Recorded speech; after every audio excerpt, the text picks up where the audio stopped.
Grabe daghan na kayo nag-nursing. Hanasad kayo nurses. Ingon biya sila nga good choice daw ang mag-nursing kay pangkabuhayan showcase daw ni. Puti pa gyud ang uniform, yung kay katan-aon, tapos kay chance nga ngayan ka. Daghan pa jud kay mga chicks, di ba? Daghan bitaw. Karon pa gyud nimo mga amigo kay nag-nursing, inyo yung mga kaila kay mga nag-nursing. And then kay na nurse niya ang imong crush pa gyud or kanang mga crush nimo. Okay. Nag-nursing so mo na nga pakatintal jud kayo ang mag-nurse ka niya.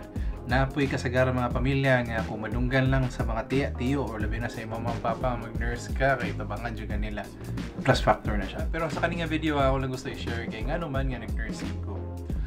Again, I just like to share with you guys on how and why I ended up to be a nurse and why people might be able to find this one a little bit helpful.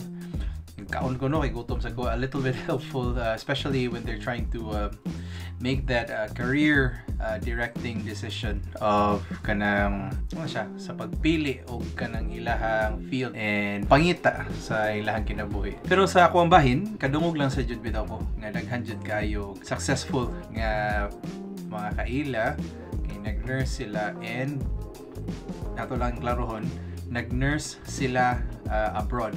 So dili man siguro na 0-0 nga or dili man siguro na assurance nga nag-nurse ka diretso na giday na nga kanang mag-US or kuan na may daghan sa daing countries nga nindot og kanang benefits and then kwarta wise maayo man sa kundi ay dili po napasabot nga kung mag-nurse ka abroad matik na sa dayon kay unfortunately dili po tanan countries no ang dili po na sila ka fruitful if mag-nurse ka dito. Anyway, nag-nurse ko kay sa among pamilya ang pinakamagwang namo sa among kaigagawan kay nag-nurse niya successful kay siya niya. Cool sad kay siya, mabulahan sad gid mi kay kanang buyag lang she was very financially capable and kuan siya kana very generous. So I thought of hoping to be that kind of person as well if ever I would take up nursing. So muna nag-nurse ko. Plus pag elementary pa dyan ako, unfortunately nasakit ako mama na operahan and then I was really thinking that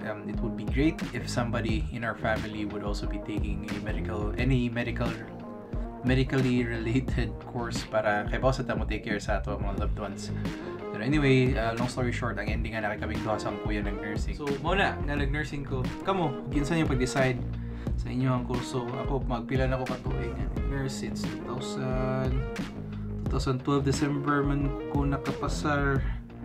2013 up until now nurse ko kalois Ginoo buyag lang nurse pa masag ko wala pa man siguro nila gikuha ako ang lisensya nanikamot lang po ko nga padayon gyapon pa makatrabaho kamon sa man niyo gusto kung sa man yung balak yun sa man ninyo pagkuha ang inyong kurso kay naman pa mo napay namugos ninyo ana or sa man nag-change na ba mo og career sa pagkakaron kay kung naman gani mo choice kung naman may choice karon padayon mo or di so kana lang po. So anyway, salamat kayo sa pagtanaw.